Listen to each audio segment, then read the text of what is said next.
Halo sahabat, coba bayangkan ketika kita diundang untuk hadir ke pesta pernikahan mantan yang masih kita cintai.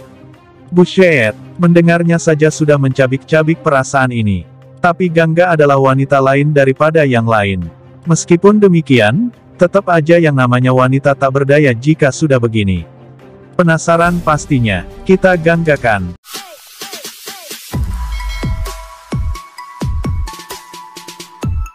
Cerita berlanjut, pagi itu Gangga sedang moeken pakaian ketika dia merasakan aura kehadiran seseorang yang tidak lain adalah Sagar. Dia hanya menatapnya tanpa berkata-kata kemudian melanjutkan pekerjaannya. Aku melihat kau saat itu sebelum aku pingsan. Kau datang untuk menemuiku. Tapi kau meninggalkan aku di jalanan begitu saja. Mengapa? Sagar memegang tangan Gangga. Gangga meminta Sagar untuk melepaskan tangannya.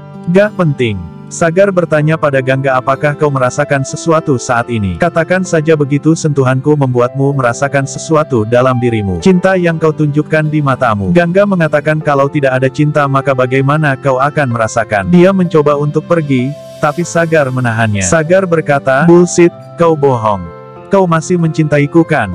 Tapi kau takut untuk menerimanya. Gangga mendorongnya. Halo, bukan aku. Tetapi kau yang takut menerima kenyataan. Kau mau tahu kan bahwa kebenarannya adalah aku tidak mencintaimu. Kebenaran ini sama benarnya seperti matahari dan bulan. Akan lebih baik jika kau keluar dari semua hayalan ini. Aku telah merdeka membebaskan diri dari semua belenggu. Punten, Gangga yang dulu bukanlah yang sekarang. Jeng hirup abi sanes kangge Sagar sadayana. Sagar berkata, baiklah kalau begitu. Ini adalah malam resepsi pernikahanku. Aku mengundangmu untuk datang ke pesta. Gangga mulai tertegun dan nyeredet. Aku tahu kau tidak memiliki keberanian untuk datang. Gangga mengatakan, mengapa aku harus takut? Aku akan datang karena kau telah mengundangku. Dia pergi. Air mata ngagulitik di pipinya.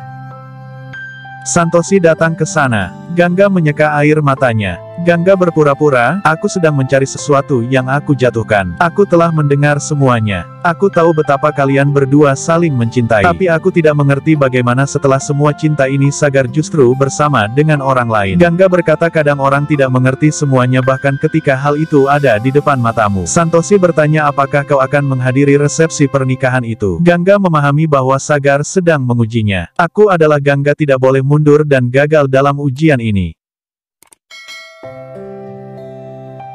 Tiba saatnya resepsi pernikahan Sagar dan Janvi. Semua tamu undangan datang memberikan restu pada mereka.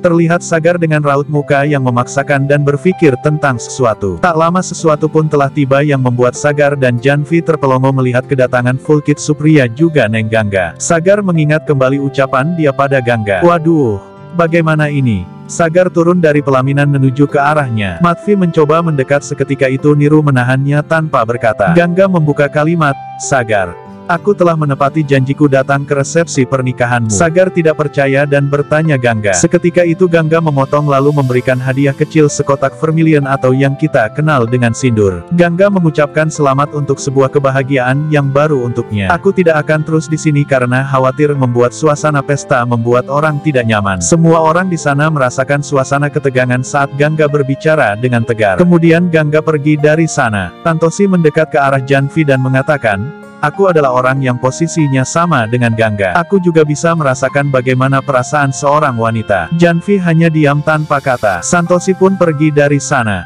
Suasana pesta berlanjut meskipun sedikit hambar.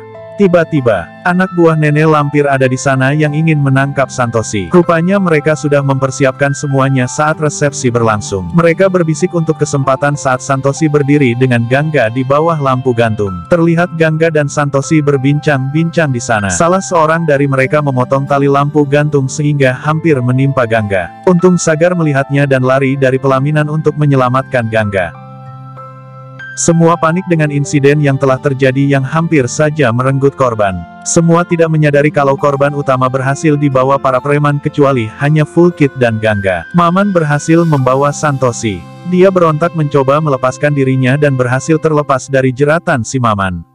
Maman merasa rungsing dan memesat bonteng, mimin sensor yang berbau kekerasan, lalu melesat bonteng itu tepat ke arah Santosi.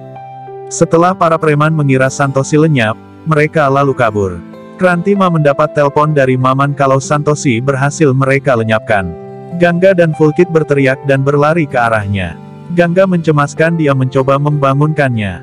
Ternyata dia terbangun dan Gangga pun merasa lega. Singkat cerita, hari pun berganti. Di sana terlihat Santoshi berdiri beranjak untuk berpamitan. Dia menyadari kalau keberadaannya dapat membahayakan dan mengancam keselamatan orang lain. Gangga berpesan untuk yang terakhir kalinya.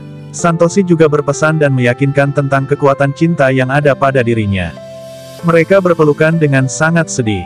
Lalu satu sama lain melambaikan tangan, sampai jumpa di kemudian hari. Mimin jadi sedih. Janvi mengingat-ingat kata-kata Sagar yang semakin hari semakin menjeletit menyakitkan dan juga perhatian Sagar terhadap Gangga ketika dia sudah pulih sadarkan diri dari kemarahannya. Saat dia tidak mau memoleskan sindur, dan juga ketika ia menyelamatkan Gangga dari lampu gantung. Janvi menyeka air matanya. Sagar masuk ke kamar. Janvi bertanya kemana dia pergi. Aku telah menunggumu. Sagar memalingkan pandangannya tapi Janvi bersikeras berbicara padanya. Mengapa kau lakukan ini? Katanya, kau menikahiku tapi kau masih peduli pada Gangga, bukan aku. Di mana tempatku dalam hidupmu? Aku menjadi istrimu di mata dunia tapi siapa aku di matamu? Jawab aku. Sagar menjawab bahwa dia tidak tahu. Janvi mengatakan kau harus tahu. Kau menikah denganku. Kau harus menganggapku sebagai istrimu. Mengapa kau bertingkah seperti ini? Mengapa kau tidak memberiku hakku? Apa salahku dalam hal ini? Sagar berteriak kembali bahwa dia tidak tahu. Aku tidak tahu. Sagar meninggalkan kamar. Gangga memikirkan kata-kata Sagar. Supriya datang sehingga Gangga menyeka air matanya. Dia melihat kendi air kosong. Gangga mengatakan dia akan membawanya. Supriya pergi. Gangga pergi untuk membawa air. Sagar menarik keluar semua sari dari lemari ketika Gangga datang ke sana.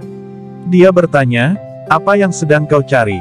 Sagar mengatakan aku mencari milikku yang hilang, persahabatan kita, kenangan kita saat-saat bahagia, cintaku padamu. Kemana semua itu pergi? Gangga bilang aku tidak tahu. Aku tidak punya apa-apa. Aku membebaskan diri dari semua kenangan, gelang, sari ini, dan semua saat-saat yang dihabiskan denganmu. Sekarang aku tak memiliki apapun yang ada namamu. Sagar menempatkan tangan Gangga di kepalanya, meminta Gangga bersumpah. Katakan bahwa itu benar. Gangga menarik tangannya. Aku harus belajar. Istrimu pasti menunggumu. Gangga mengambil sari. Dia tahu dia tidak bisa bersumpah pada Sagar. Ini adalah dusta, pikir Gangga. Gangga berbalik untuk pergi tapi Sagar menekannya ke dinding. Mereka berpandangan. Terdengar alunan musik romantis. Aku tahu kau tidak bisa berbohong. Kau masih tidak bisa memisahkanku darimu. Aku masih sangat hidup di dalam hatimu, nafasmu. Kau dapat mencoba sekeras yang kau inginkan, tetapi tidak dapat memisahkan aku darimu. Air mata, matamu, semuanya hanya untukku saja. Bibir ini hanya tersenyum untukku. Kau tersenyum, kau terlihat cantik. Itu semua untukku. Sagar membelai rambut Gangga dan wajahnya. Napasmu, detak jantungmu, semua untukku. Hanya aku. Katakan bahwa itu bohong. Beritahu aku bagaimana kau akan memisahkanku darimu. Gangga mendorong Sagar pergi dan mencoba menenangkan dirinya sendiri. Pergi dari sini. Ini adalah dosa. Pergilah. Sagar mengatakan Tuhan akan memutuskan apa yang menjadi apa. Aku telah memahami satu hal hari ini, kau pembohong. Sagar pergi. Gangga menangis.